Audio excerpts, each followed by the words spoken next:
నమస్తే. ఇన్నాళ్ళు నన్ను సపోర్ట్ చేస్తూ, ఎంకరేజ్ చేస్తూ మీ ప్రేమని నాకు అందిస్తున్న ప్రతి ఒక్కరికి కృతజ్ఞతలు. అలాగే ఈ వీడియో కూడా ఖచ్చితంగా మీకు ఉపయోగపడుతుంది. లైక్, షేర్ అండ్ సబ్స్క్రైబ్ చేసి మీ సపోర్ట్‌ని నాకు అందించండి. అలాగే ఈ వీడియో పట్ల మీకున్న అభిప్రాయాన్ని కామెంట్ సెక్షన్‌లో కామెంట్ చేసి తెలియజేయండి. ఇప్పుడు వీడియోని చూద్దాం. జ్యోతిష్య శాస్త్రం ఒక అద్భుతం. వేదాంగమైన జ్యోతిష్య శాస్త్రం అనేటువంటిది మానవ జీవన గమనానికి ఒక వరం.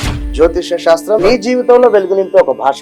ఆ భాష నీకు అర్థమైతే ప్రకృతి నీతో మాట్లాడుతుంది. అస్ట్రాలజీ నేర్చుకోవాలి అనుకునే వారికి అద్భుత అవకాశం. మురళీధర శర్మ గారి అస్ట్రాలజీ క్లాసెస్ అతి త్వరలో మొదలు కాబోతున్నాయి. 100% జాబ్ గ్యారంటీ. వివరాల కొరకు సంప్రదించండి. నమస్తే, వెల్కమ్ టు అవర్ ఛానల్. నేను పద్మిని. ప్రస్తుతంతో పాటు ప్రముఖ ఆధ్యాత్మికవేత్త, ఆస్ట్రాలజర్, లైఫ్ కోచ్, బాల త్రిపుర సుందరి ఉపాసకురాలు శ్రీమతి డాక్టర్ ఆర్బి సుధా గారు మనతో పాటు ఉన్నారు. మాట్లాడదాం. సుధా గారు నమస్తే అండి. నమస్కారం పద్మిని.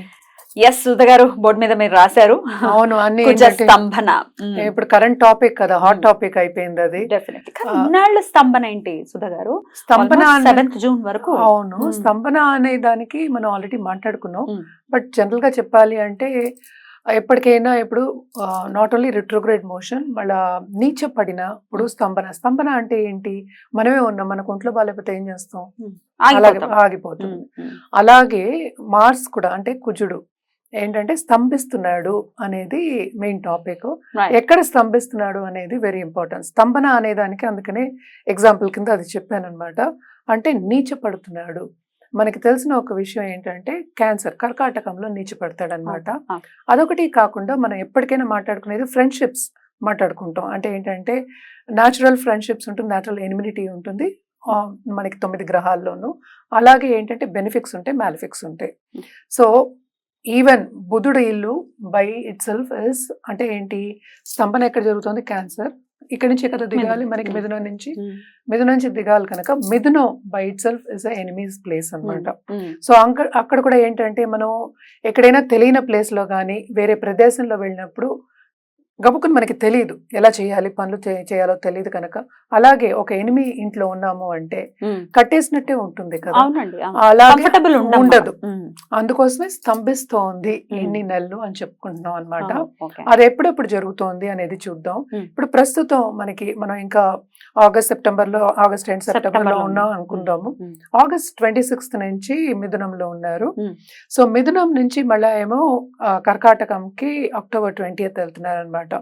సో వెళ్ళిన తర్వాత అక్కడ రిట్రోగ్రేడ్ మోషన్ అనేది జరుగుతోంది.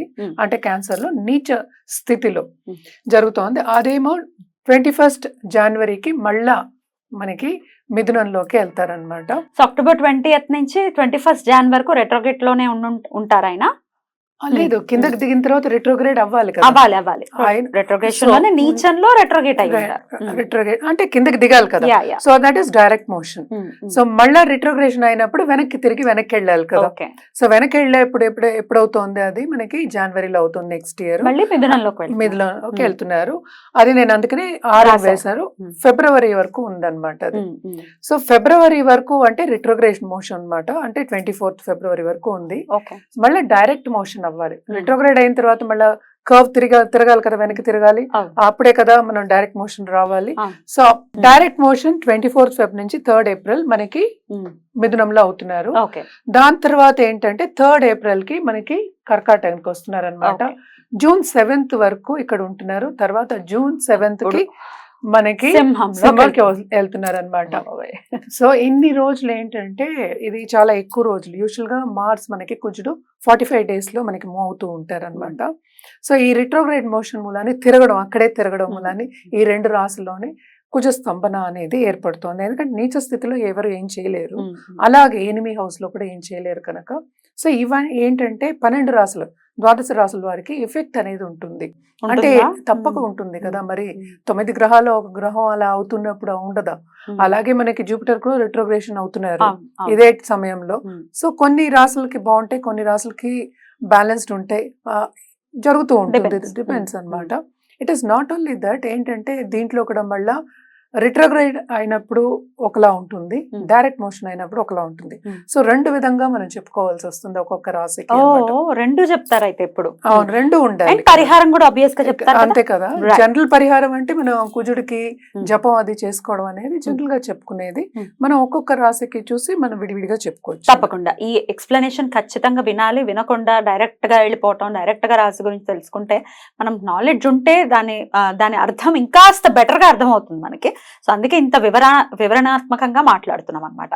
మరి వృషభ రాశి వారికి కుజ స్తంభన ఎటువంటి రిజల్ట్స్ ఇస్తోంది సుధ గారు?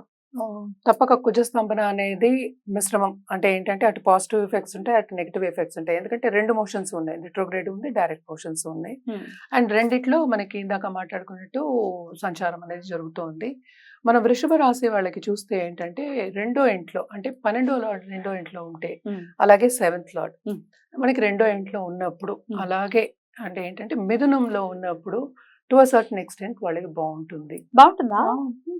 తప్పక ఏంటంటే వాళ్ళకి వ్యాపార వృత్తి, ఏదైనా వృత్తి చేసేవాళ్ళు, బిజినెస్ పీపుల్ అనుకుందాం, వాళ్ళకి బాగుంటుంది. అలాగే ఇన్వెస్ట్మెంట్స్ చేసుకునే విషయంలో కూడా వాళ్ళకి చాలా బాగుంటుంది. కొంతవరకు ఏంటంటే సక్సెస్ రేట్ అనేది కొంచెం ఉంటుందన్నమాట. అదే కిందకి దిగుతాయి క్యాన్సర్, అలాగే రిట్రోగ్రేడ్ మోషన్ వస్తే కనుక తప్పక దాంపత్య జీవితంలో ప్రాబ్లమ్స్ వస్తాయి. చాలా కరేజ్ అనేది ఉంటుంది. వేరే చదువుకుందాము, వేరే వ్యాపకం కావాలి, అలాంటివన్నీ థాట్స్ వస్తాయి కానీ బట్ చేయగలగాలి కదా.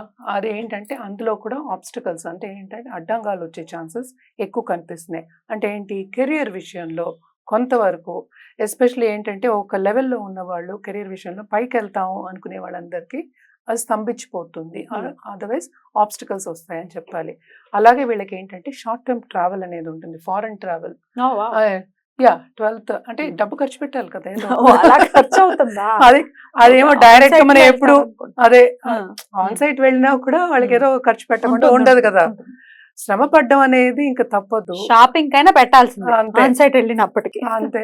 కానీ ఎంత కంపెనీ పెట్టినా కూడా ఏవో ఉంటాయి కదా. సో అవన్నీ చూసుకోవడానికి ఏంటంటే 12th లార్డ్ మనకి 2nd లో పడ్డాడు కనుక తప్ప ఖర్చు అనేది అధికం అవుతుంది. వీళ్ళకి మోస్ట్ ఇంపార్టెంట్ ఏంటంటే హెల్త్ విషయం సెన్సిటివ్ అయ్యే ఛాన్సెస్ ఎక్కువ కనిపిస్తున్నాయి. ఎందుకంటే 12th లార్డ్ మనకి 3rd లోకి వస్తున్నాడు. సంచారం కొంతవరకు మంచిదే, కానీ ఏంటంటే రిట్రోగ్రేడ్ అయినప్పుడు, అలాగే నీచ పడినప్పుడు తప్పక దాంపత్య జీవితం ఎస్పెషల్లీ పిల్లల విషయంలో ఖర్చులు అనేవి అధికం అవుతాయి. నాట్ ఓన్లీ దట్, ఇప్పుడు రిలేటివ్స్ దగ్గరికి వెళ్ళడం కానీ ఏదో ఒక కార్యంలో పాల్గొన్నప్పుడు అంత మంచి కార్యం కాదు అని చెప్పాలన్నమాట. శుభకార్యాలకి ఎక్కువ ఖర్చులు అవ్వవు అండ్ వాళ్ళకి అనుకోని ఖర్చులు అనేవి అధికం అవుతాయి అని చెప్పుకోవాలన్నమాట. ఎస్పెషల్లీ రిట్రోగ్రేడ్ మోషన్ అప్పుడు. అలాగే కెరియర్ విషయంలో వీళ్ళు చాలా జాగ్రత్తగా ఉండాలి. ఆ టైంలో మనం రిట్రోగ్రేడ్ మోషన్ గురించి కూడా మాట్లాడుకున్నాము, ఏ టైం నుంచి ఏ టైం అనేది మాట్లాడుకున్నాము. ఆ టైంలో అంతా కొంచెం జాగ్రత్తగా ఉండడం మంచిది. తప్పక వీళ్ళు పరిహారం అనేది తప్పక చేయవలసిందే.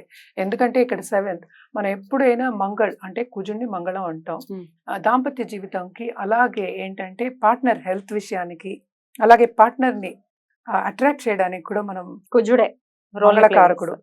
సో ఆ మంగళం కొంచెం తగ్గిందంటే తప్పక దాంపత్య జీవితం అనేది కొంతవరకు ఎడబాటు వచ్చే ఛాన్సెస్ ఎక్కువ కనిపిస్తున్నాయి. అందులో ఈ కాలంలో మనకి తెలిసిన విషయం, చీటికి మాటికి విడిపోవడం అనేది జరుగుతోంది. సో ఏదైనా వ్యక్తిగత జాతకం మీద ఆధారపడి ఉంది. మనం మాట్లాడేది ఒక గ్రహం గురించే కనుక తప్పక ఈ నెలలన్నీ జాగ్రత్తగా ఉండడం, ఎస్పెషలీ రిట్రోగ్రేడ్ అయినప్పుడు జనవరి టు ఫిబ్రవరి అండ్ దిగినప్పుడు, అంటే ఏంటి నీచ పడినప్పుడు. ఆ నీచ పడడం కూడా మనకి ఆల్మోస్ట్ 3 months పైన ఉంది. సో ఆ నీచ పడినప్పుడు జాగ్రత్తగా ఉండడం వీళ్ళు అనేది మంచిది. అలాగే వీళ్ళు ఏంటంటే రెమెడియల్ మెషర్స్ కింద, పరిహారాల కింద తప్పక వీళ్ళు వీనస్ శుక్రుడికి చేయడం, అంటే శుక్రుడికి ఏంటంటే శుక్రాయ నమః అని చేయొచ్చు. అలాగే మార్స్ కూడా చేయొచ్చు అనమాట, కుజుడికి కూడాను. 2 చేసుకోవడం అనేది మంచిది. అంతకన్నా మంచిది నవగ్రహాలకి చేయడం మంచిది, నవగ్రహ స్తోత్రం చేయడం మంచిది. నవగ్రహాలకి ఫ్రైడే వెళ్ళి ప్రదక్షిణ చేయడం, అలాగే ఏంటంటే ముత్తైదువులకి కొంచెం తాంబూలాలు ఇవ్వడం, అలాగే వాయనం ఇవ్వడం చేయడం అనేది ఎక్స్ట్రీమ్లీ ఇంపార్టెంట్. అలాగే ఏంటంటే లక్ష్మీ గణపతి పూజ ఎందుకంటే ఆబ్స్టికల్స్ అన్నిట్లోనూ వస్తాయని మనం మాట్లాడుకున్నాం కనుక లక్ష్మీ గణపతి పూజ ఎస్పెషలీ ఆన్ ఫ్రైడేస్ చేయడం అనేది చాలా మంచిదన్నమాట. రైట్ అండి, చాలా అద్భుతంగా వివరించారు. మిశ్రమ ఫలితాలను ఇస్తోంది కుజ స్తంభన వృషభ రాశి వారికి అనేది అర్థమవుతుంది. సో జాగ్రత్త వహించాల్సినటువంటి సమయం. రైట్, ఇక నెక్స్ట్ ఎపిసోడ్ లో మిథున రాశి గురించి తెలుసుకుందాం. థ్యాంక్ యూ అండి, నమస్తే.